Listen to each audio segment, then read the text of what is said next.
Coming up, I'm on the hunt for a tiger that's lost its stripes. Oh, tiger snake, tiger snake. Look at that.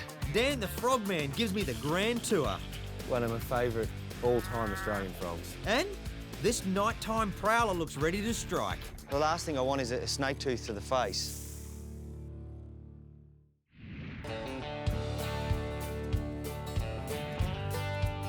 I'm on Kangaroo Island, 30 kilometres up the coast of South Australia, looking for tiger snakes. Just like other islands around the continent, KI has a completely different ecosystem to the mainland, and that means the tigers that live here are different too. Oh, tiger snake, tiger snake. Look at that. He's already spotted me. He's flared the neck out a little bit to make himself look bigger. I don't have a snake hook, so this'll have to do. Now, tiger snakes, they don't like it too hot. So he's out early morning catching that sun, but that means he's already going to be warm and fast. Here he goes. Big snake. He's in the bush. Come on, mate. Come on, buddy. There we go. Look at that. Kangaroo Island, tiger snake. Beautiful. All black. Down you go, buddy. Oh, hey, settle, settle, settle, settle, settle. He's biting the grass. This stallion of a snake is clearly not impressed that I've interrupted his sunbaking. Don't look at me, buddy. There you go.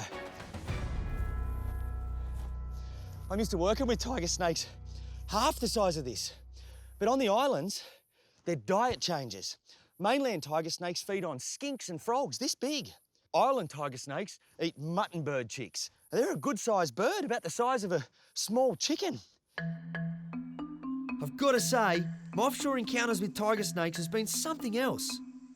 I'll never forget the two I came across on Tasmania with the reptile rescue boys. One lurking under a family's house. He's golden. There we go. The other feasting on a nest of chicks. He's got something in his belly.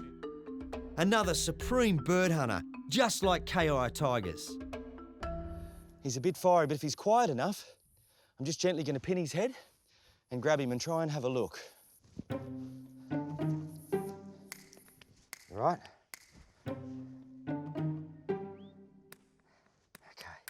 Okay. There we go. That's a big snake. And I'm a bit more comfortable now he's in the hand. That might seem funny because he's closer, but a minute ago he's very warm, thrashing about, and now he's contained. But what I wanted to have a look at was the glands on the back of his head. They're huge, and I think the quantity of venom in there would be 2 to 3 times what I'm used to with the snakes in the Reptile Park venom program. Beautiful black, I mean, look at that. I don't think I've seen such a pretty snake. They're dark here because the climate is much colder. So having a darker coloration means you can absorb more of the sun's warmth on the cold days. The tiger snake has the 4th strongest venom of any snake on Earth.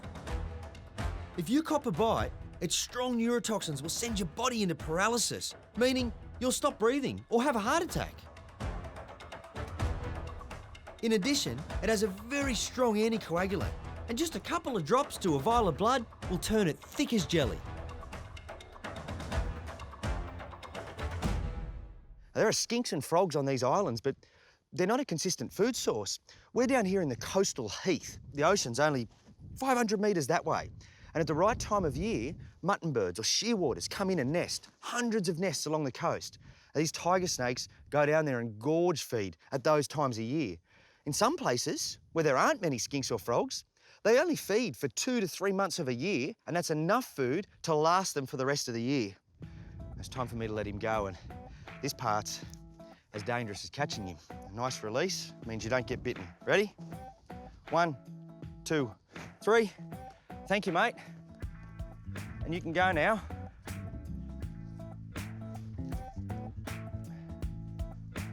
Well, that was unreal. I've caught a few tiger snakes in my time, but never an all-black tiger snake. and never on Kangaroo Island. Something I really wanted to see, and now I have. I'm going to leave him there.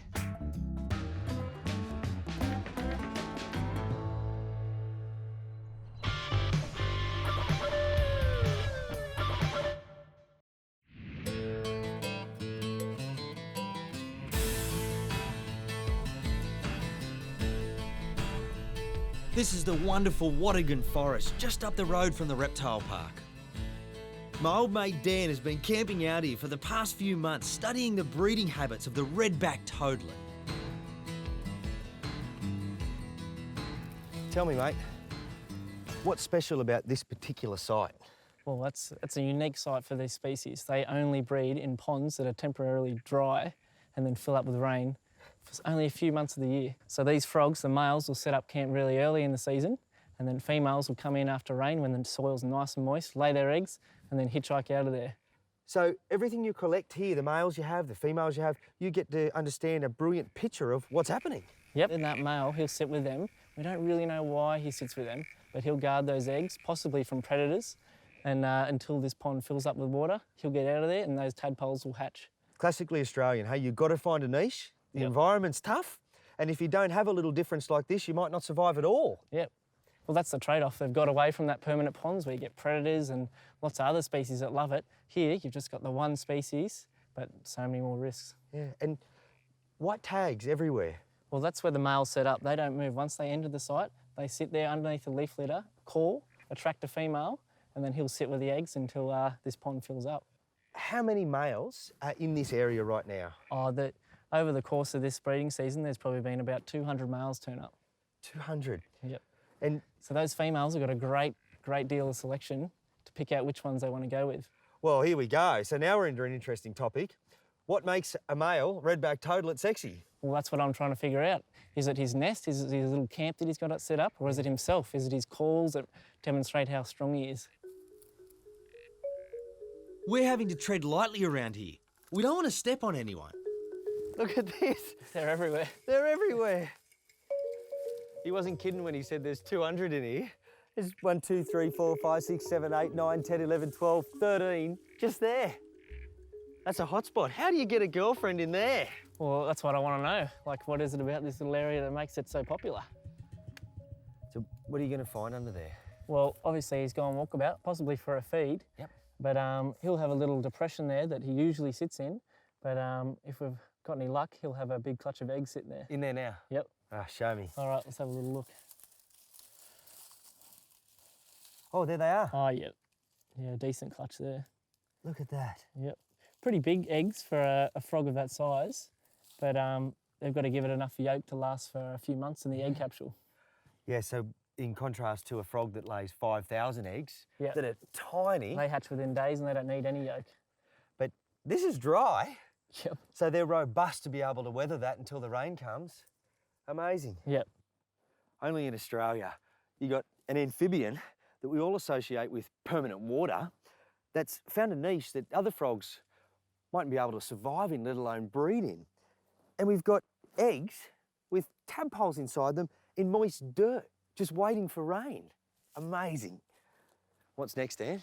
Right, well, I'm going to collect a few eggs because part of my research involves knowing at this certain stage, these guys are pretty well developed, how quickly they're able to hatch once these pools fill up with water. So we'll dunk a few in and we'll get some data out of it. Yep. All right, I'll just scoop a few out then. The male will be back soon enough. He won't know any of his brood are missing. He'll simply come in and guard the rest. Cool. We get to go and hatch these eggs. Yep, let's see what happens. I'm speechless. Home sweet home. Yep, this is it. It's not much, but it's been home for the last 4 months.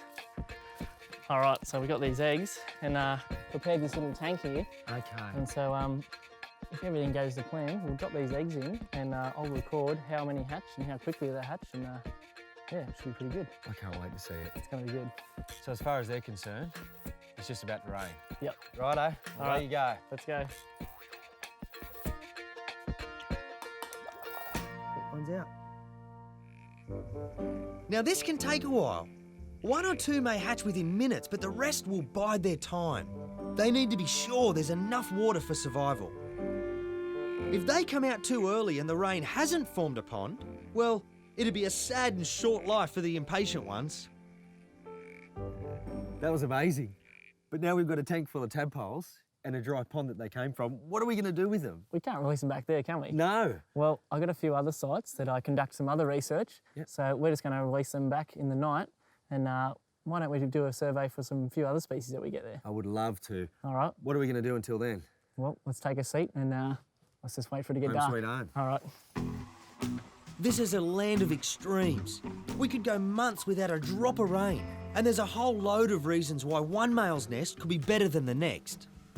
The females have got it covered though. To overcome the stresses that they've got in that site of like extreme drying periods and then wet periods, they've got to kind of try and figure out how to combat that.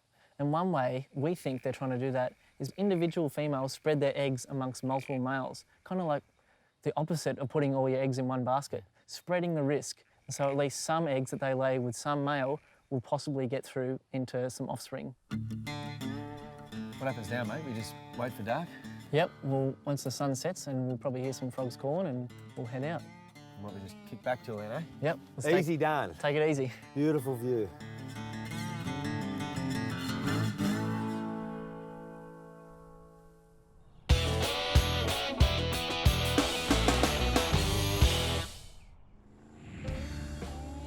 The great expanses of wilderness that covers the Northern Territory famously harbours many of Australia's largest and deadliest animals.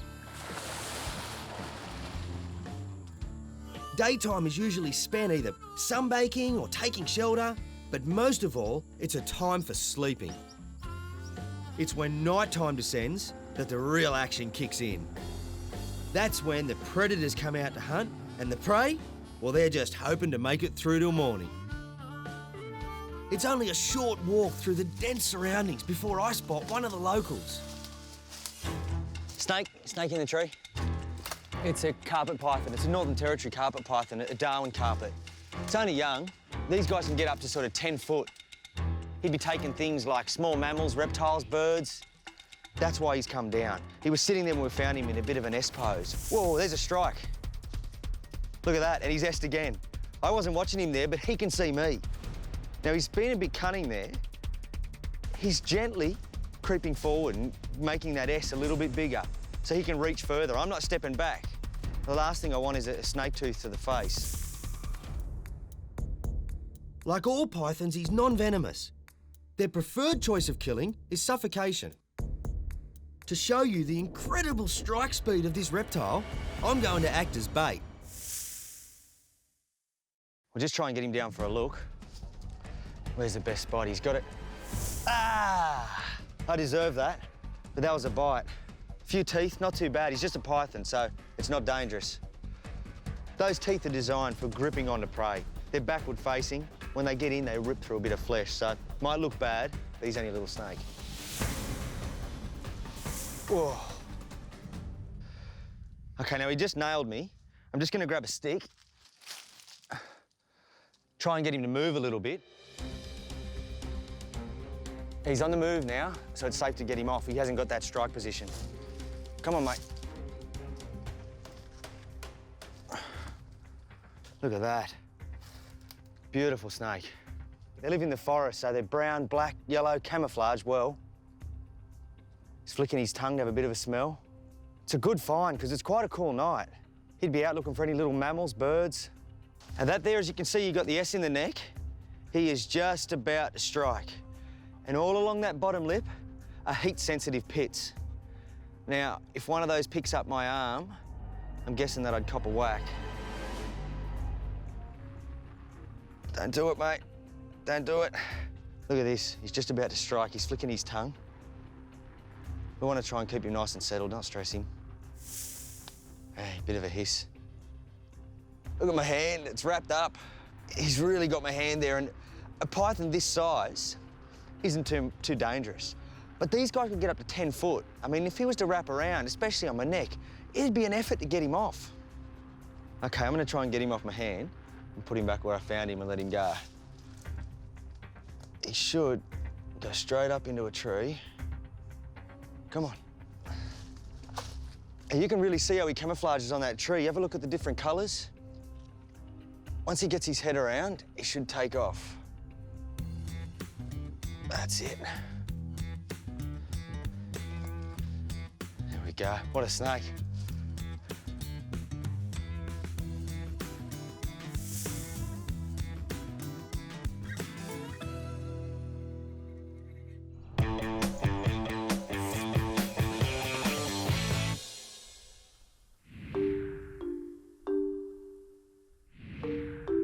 I'm at the Watergan Forest in New South Wales with my old mate Dan. We've just spent the day hatching redback toadlet tadpoles that we're now going to release. Time to go, mate? Yep, it's dark enough and I can hear the frogs calling. Beauty. Let's go. All right. This is when the forest really comes to life. You can hear frogs, other animals rustling around, and it's time for us to get out and see what we can find.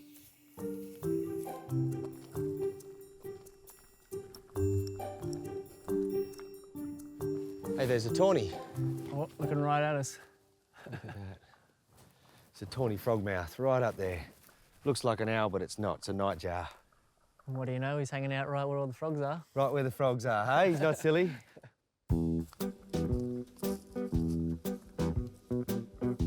Oh, there's a bit of eye shine there, Tim. What do you See got? that? Oh, yep, there it is. What is it? Oh, that's a big great barred frog. Look at that. Oh, it must be a female by the size of her. That is huge. Jeez, that's beautiful. Look at it. Oh my God, look how fat she is. Look at the mouth on her. What a See frog. that focusing on you almost. Yeah, you can tell it's night, hey? They're out, the pupils are... Hello, mate. She's all yours. Whoop, she's off.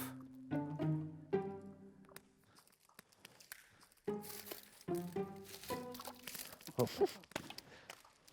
Yeah, well, that is what it is.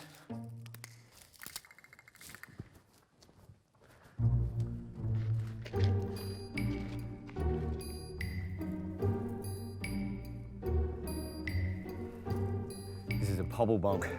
Not a very cute frog. Big eyes, big mouth, all head. And we got a boy, hey? Yep, and you can tell he's a burrowing species just because their position on the eyes, like right on top of the head, first thing to pop out of the ground. Is that, so if he's got a tawny frogmouth sitting above him, Yep, he's not going to come out. And you can also tell if you flip him over there, you might be able to see, he's got like a little spade-like, Whereabouts? just... Oh, just look at there. that. Yeah, he burrows in backwards into the ground Gotcha. and he uses that as like a little spade. Yeah, nice. That's brilliant. Okay, matey. Oh, well, let him on his way. 2 frogs in 2 minutes. Off you go. Let's keep going. Yep, plenty more. Place is of that, alive, no problem. mate. This place just comes to life after dark. The frogs started to call, the insects got noisy, and then everything starts to move. And now we're just finding one frog after another. Oh yeah, there's some more eye shine. Smaller though. Yeah, this little frog. Oh nice, that's a little green-thighed frog. Green-thighed. Yeah, they're threatened in New South Wales. That's my first ever Is it? green-thighed frog. Yeah? Yeah, you don't see too many of them. No. Have you seen them up here before? Yeah, but they only really come out after lots of rain. Okay. But so this we're very guy's lucky. probably out just foraging, looking for a bit of a feed. What a good sign. How good is that? Nice. It's just so good to come to a place like this and see such a healthy population and diversity of frogs. Yep, yeah, you don't come across these guys too often. Well, I certainly haven't. You don't have to guess how he got his name. Look at that beautiful green in behind the thighs there. Do they know what that's for? Yeah, it acts as a sort of defence mechanism when they're evading predators. So when they jump, that colour is revealed and that dazzles the predators just a Brilliant. bit. There's a reason for everything, hey? There it is. What a great frog. You know, a threatened species, any species, is good to see in the wild. And he's just out here cruising around looking for some little insects. It's a tree frog, so it's got little suction caps. Time to let him go.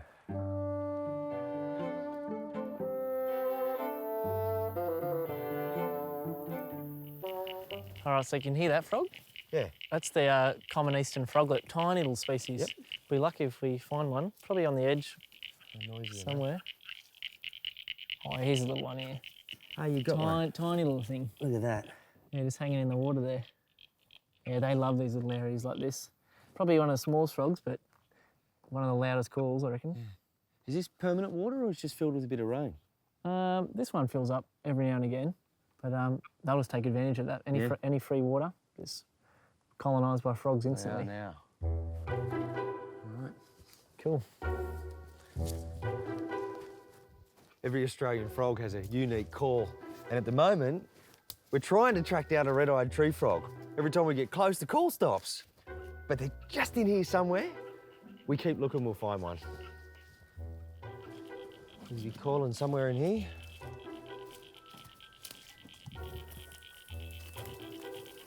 Here he is. Oh, there he is. Nice. Look at that.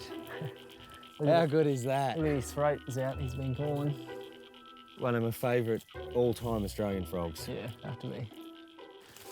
This is a male sitting up in the tree and his throat's just drooping down because he's continually been calling, just hoping for a female. Red-eyed tree frogs are just beautiful. And we're in woodland here, sclerophyll forest, with a bit of water behind us, but you just picture that that's a tropical frog and it should be in the rainforest. What a find. That's my pick of the night, even though it's not as endangered as the others. Oh, here he goes. Listen to that.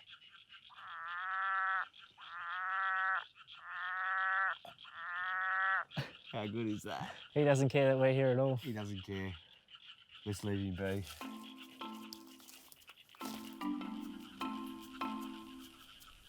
What a day and night. Dan's here letting our little tadpoles go that we hatched this afternoon. And right there is a pair of great barred frogs mating. How good is that? That's perfect. Good on you for the work you're doing, mate. No worries, thanks for coming up. Oh, I've had a brilliant day.